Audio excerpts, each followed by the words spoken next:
The regime is collapsing. Not slowly, not theoretically. Right now, in real time, the Islamic Republic of Iran is coming apart at every seam simultaneously. Economically, militarily, politically, and diplomatically. And even the people running it know it. For 47 years, the Islamic Republic built its identity around one core principle. It would never beg. Self-reliance, the resistance economy, the proud declaration that Iran would stand alone against the world if it had to. This was not just political rhetoric. It was the foundational mythology that held the regime together through decades of sanctions, isolation, and popular resentment. The idea that the Islamic Republic was stronger than pressure, that it would not break, that bending to the West was, by definition, betrayal. Well, the war changed all of that.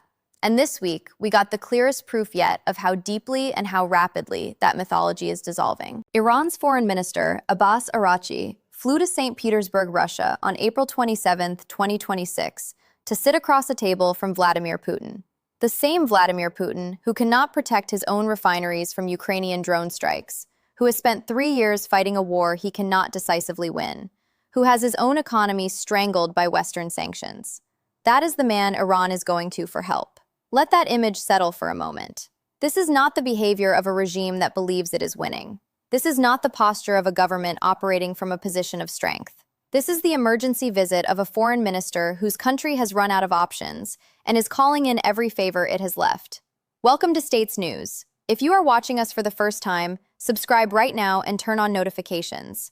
The situation we are about to break down is moving faster than almost any media outlet is tracking it, and every development in the next days and weeks could determine whether this ends in a deal or escalates into something far more dangerous.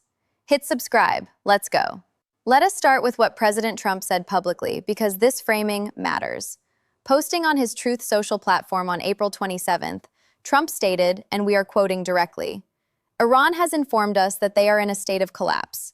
They want us to open the Strait of Hormuz as soon as possible as they try to figure out their leadership position, which I believe they will be able to do."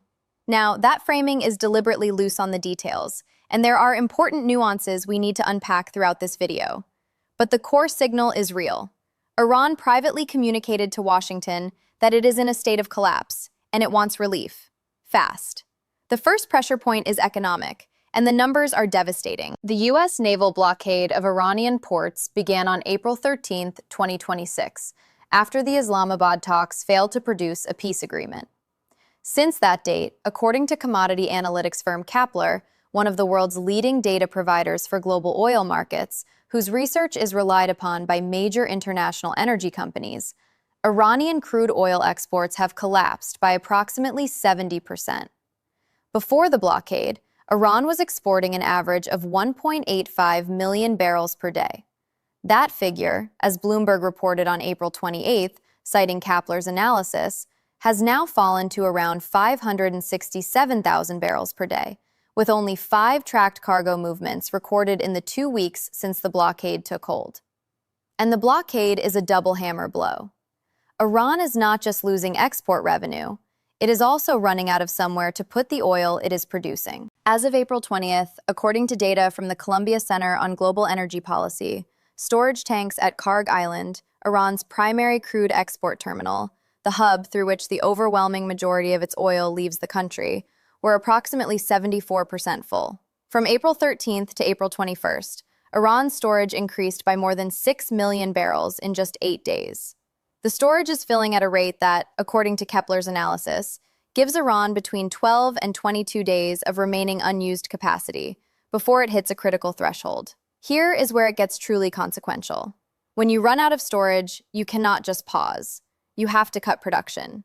And cutting Iranian oil production, not in a controlled, gradual way, but in the forced, disorderly fashion that a storage crisis creates, risks permanent damage to Iran's oil fields. As Columbia University energy expert Antoine Haff explained to CNBC, a sudden, uncontrolled shutdown at Iranian oil production plants disrupts pressure systems and flow dynamics in ways that can make it permanently harder, and in some cases impossible, to restore production to previous capacity levels. According to Homayoun Shahi, head of Kepler's crude oil analysis team, Iran's oil sector already suffers from chronic underinvestment and poor reservoir management, with an average recovery rate of just 25%, meaning only about a quarter of the oil in any field can typically be extracted before operations must halt. Damage that already depleted infrastructure further, and the consequences are not measured in months. They are measured in years, possibly decades. The White House has been explicit about what this pressure is designed to achieve. As a senior administration official told CNBC, Tehran is losing approximately $500 million per day due to the blockade. U.S. Treasury Secretary Scott Bessent posted publicly on April 22nd that Karg Island storage would be full in a matter of days, and declared that constraining Iran's maritime trade directly targets the regime's primary revenue lifelines, and it is not only oil that is choking Iran. According to Al Jazeera's reporting on Iran's economic indicators, the Iranian national rial currency has hit a record low of 1.8 million rials to the dollar this week. For an economy already battered by years of sanctions, that currency collapse is an accelerant on top of a fire that was already burning. The economic impact on ordinary Iranians is visceral and immediate. Fuel inflation, rising food prices, and the collapse of industries dependent on imports that can no longer get through. Official customs data, as reported by Iran International, shows that non-oil trade dropped to just $6.4 billion in March, a 30% decline from the prior month, and 50% lower than the same period a year earlier. But now, let us talk about the detail from the internal Iranian security assessment that reveals exactly how worried the regime actually is. Because this is where the story shifts from economics to the much more dangerous question of regime survival. According to a report from the Iranian security apparatus itself, Iran's Supreme National Security Council held an emergency meeting specifically to address growing concern among security agencies over the prospect of protest restarting. Internal assessments and intelligence reports were presented, warning of potential unrest in the coming days. Officials discussed how mounting economic hardship, rising prices, unemployment, damage to petrochemical and steel industries could become the trigger for a renewed protest movement. And crucially, the estimates shared during this meeting suggested that Iran's economy may not be able to withstand more than 6 to 8 weeks of U.S. naval blockade. That estimate is from Iranian officials themselves, and by their own admission, it reflects an optimistic reading. Let that number sink in. The people running the regime, the same people who for decades told the Iranian public and the world that Iran could endure any pressure, are internally assessing that they have 6 to 8 weeks before the economic situation becomes genuinely uncontrollable.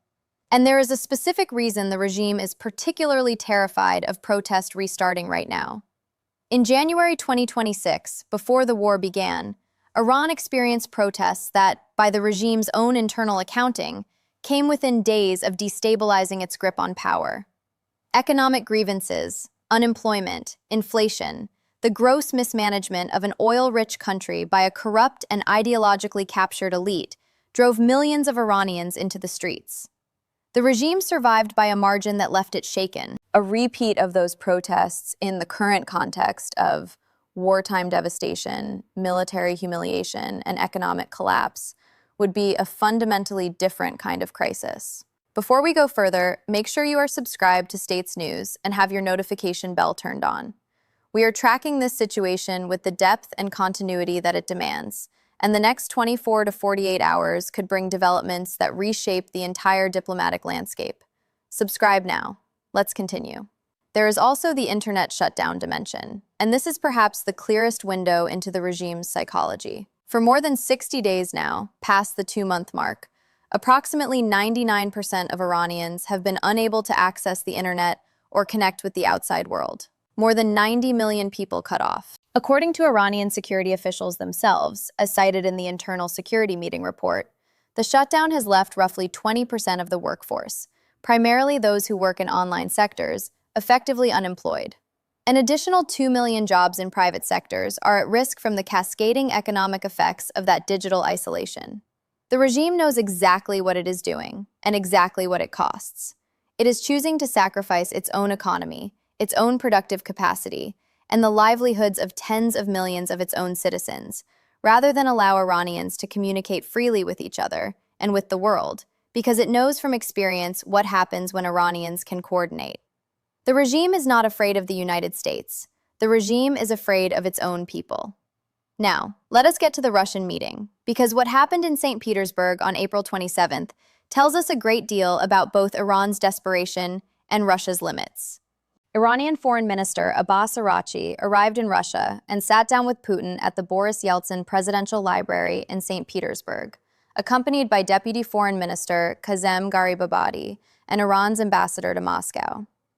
Kremlin spokesman Dmitry Peskov told reporters ahead of the meeting that the significance of this conversation is hard to overestimate in terms of how the situation around Iran and in the Middle East is developing. Russian state news agency TASS reported that Putin told Araghchi directly that Russia will do everything that serves your interests and those of all the peoples of the region. Putin also confirmed publicly that he had received a message from Iran's new supreme leader, Mojtaba Khamenei, saying, and this is a direct quote from Russian state media, "Convey to the supreme leader my appreciation for his message and best wishes for his good health." There are several things happening simultaneously in that one sentence. Putin is signaling to the world that he has a direct line to the new supreme leader, reinforcing Russia's position as Iran's primary external patron. But he is also notably relaying thanks for a written message, not a call, not a video conference, a message, which raises the question that Secretary of State Marco Rubio himself posed in his Fox News interview that same day. Does the new supreme leader actually have the command authority to negotiate and implement an agreement, or is someone else effectively running decisions on his behalf? Rubio was blunt on this point. Speaking to Fox News on April 27th, he said, "The question between alive and in power are two different questions." Another report from Reuters, citing unnamed sources, suggested Mojtaba Khamenei is taking part in meetings with senior officials via audio conferencing, but he has not appeared in public. He has not given a speech. He has not done anything that constitutes verifiable proof of active leadership to the outside world. And that ambiguity is not a secondary detail. It is central to the entire diplomatic situation.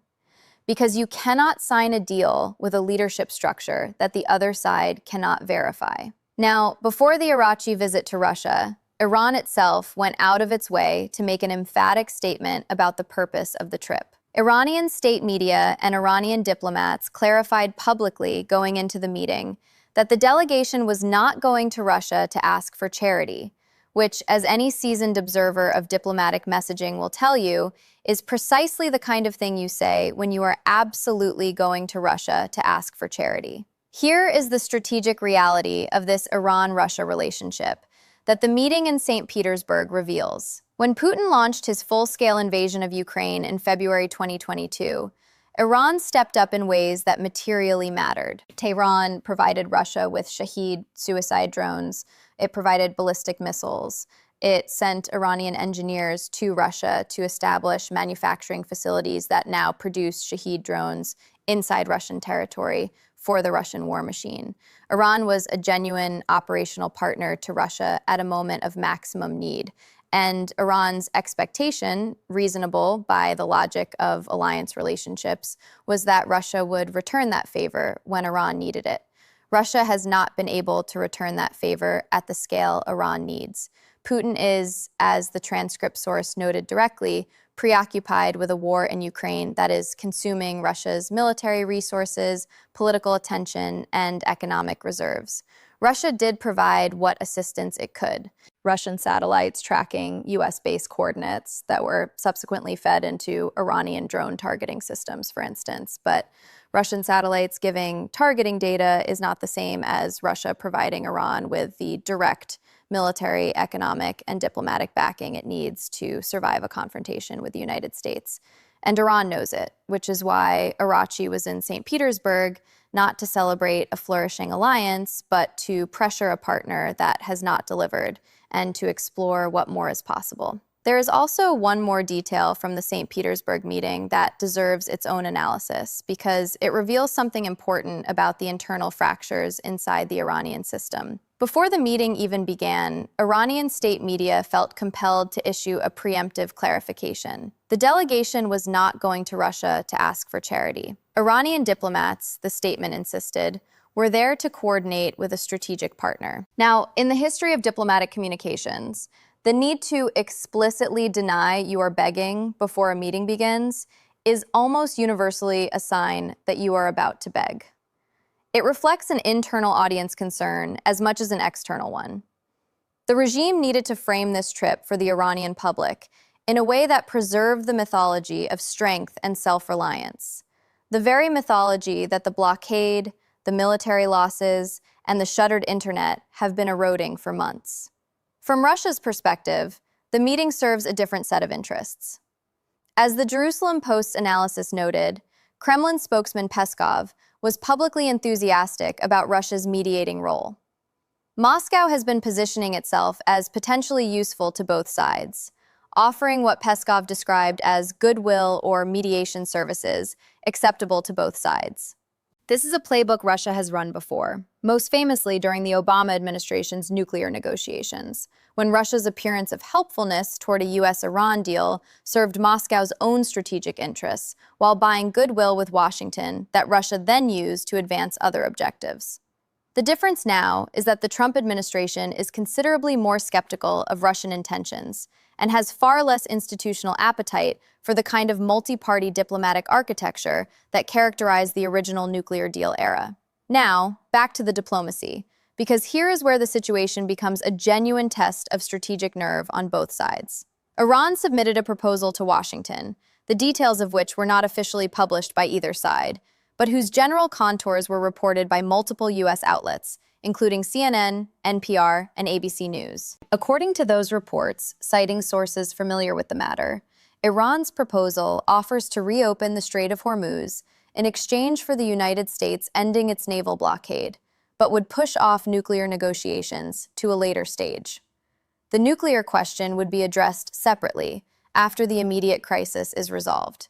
Secretary of State Rubio addressed this directly in his Fox News interview, and his answer was one of the most important statements in this entire crisis. The nuclear question is the reason why we're in this in the first place, Rubio said. He then gave an analysis that is worth understanding carefully. He described Iran not merely as a radical country, but as a revolutionary one, a regime that seeks to export its revolution. That is why it built Hezbollah in Lebanon, supported Hamas, backed militias in Iraq, a regime that does not simply seek to dominate Iran, but to dominate the entire region. And then Rubio deployed a comparison that was frankly striking in its directness. He described Iran's use of the Strait of Hormuz as the equivalent of an economic nuclear weapon, a tool for holding 20% of the world's energy supply hostage. Imagine if those same people had access to a nuclear weapon, he said. They would hold the whole region hostage. Rubio also addressed the question of whether Iran's leadership is actually capable of delivering on any agreement it might make. He described Iran's internal structure as deeply fractured, with a political class that includes both hardliners, who understand they have to run a country and economy, and hardliners who are completely motivated by theology. The IRGC leadership, he noted, answers to a different logic than the diplomats in the foreign ministry. Even if the economy collapses, the IRGC is okay, one analyst told Foreign Policy, making the same point from the outside. And they are the ones doing the negotiating. Rubio was also asked whether he believed Iran was serious about a deal. His answer was telling. "I think the Iranians are serious about getting themselves out of the mess that they're in," he said. "All the problems Iran had before the start of this conflict are still in place, and most of them are worse. And now they have half the missiles, none of the factories, and no navy." That sentence deserves to be heard again. Half the missiles, none of the factories, no navy. That is the Secretary of State of the United States in an interview on national television, summarizing the military consequences of Operation Epic Fury in 3 short phrases. It is not the language of negotiating from a position of flexibility. It is the language of total military advantage, and it signals exactly where Washington's patience threshold sits. And Rubio did not stop there. He was also pressed on the status of Iran's new supreme leader, the question that hangs over every aspect of these negotiations, like an unanswered clause in a contract. As CNN reported, and as Rubio confirmed publicly, the U.S. has indications that Mujtaba Khamenei is alive. But Rubio was careful and precise about the limits of that assessment. "The question between alive and in power are two different questions," he said. "Does Khamenei have the same credibility his father built over decades? Does he have the clerical credentials to function as supreme leader in a way the system accepts?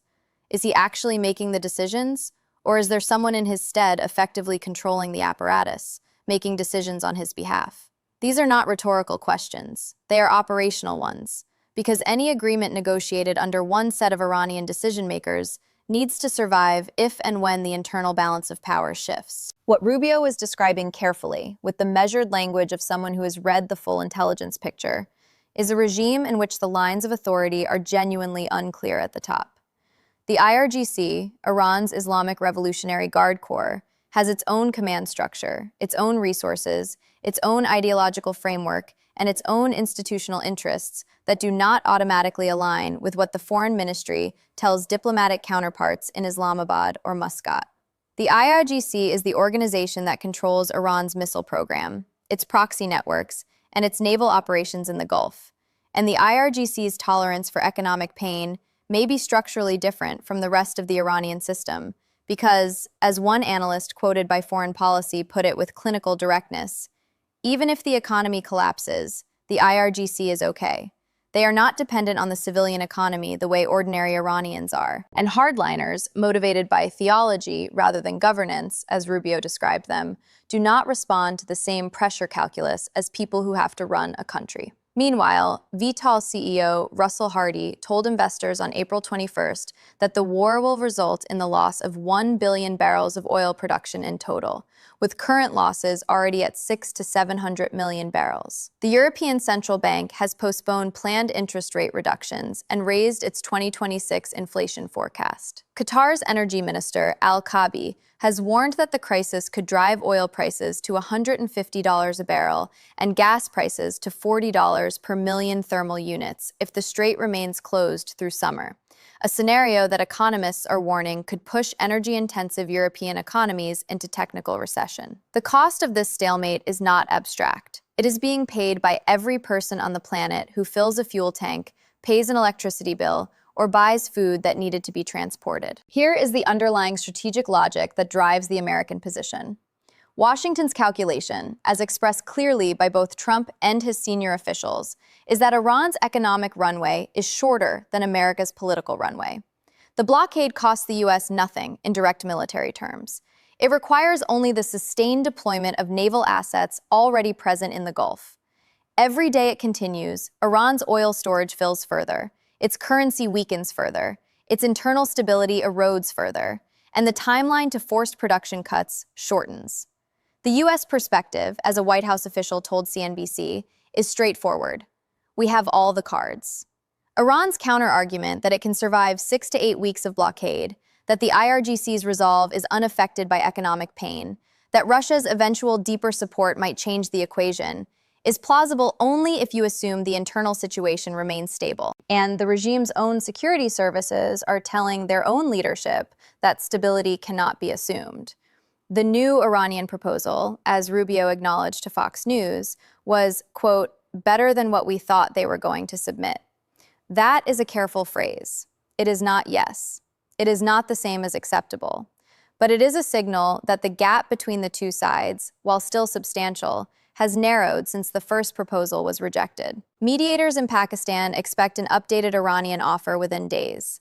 Secretary Rubio acknowledged that U.S. and Iranian officials have had some direct communication in the context of the Islamabad meetings, though he noted that for a long time, there was a prohibition in the Iranian system against speaking directly to Americans. The mechanics of the diplomacy are moving, if slowly and under enormous strain.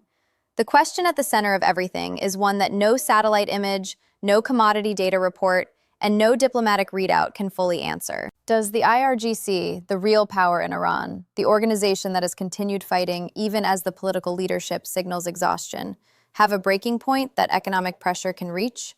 Or does its ideological framework genuinely insulate it from the kind of calculus that drives normal state behavior? History offers partial answers and no guarantees. What is certain is that the situation cannot hold indefinitely in its current form. Iran's oil infrastructure is approaching a crisis that will force decisions regardless of what the diplomacy produces. The blockade is costing the global economy real money every single day, And somewhere in the closed rooms of Tehran, perhaps via audio conference, perhaps through written messages that nobody outside the inner circle can verify, a new supreme leader who has never spoken in public is either making decisions that will define the future of the Islamic Republic, or someone else is making them for him. That is the uncertainty at the heart of this entire moment, and it is why the next days matter more than almost anything else that has happened since February 28th.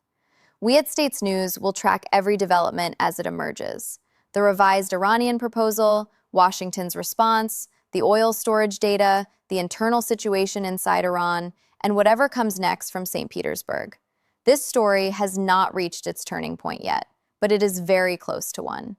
Make sure you are subscribed and have your notification bell on so you do not miss the moment it arrives. Drop your analysis in the comments below. Do you think the diplomacy will produce a deal before Iran's oil infrastructure forces an involuntary crisis? Or will the IRGC's ideological resolve outlast Washington's patience? We want to hear your thinking. Thanks for watching States News.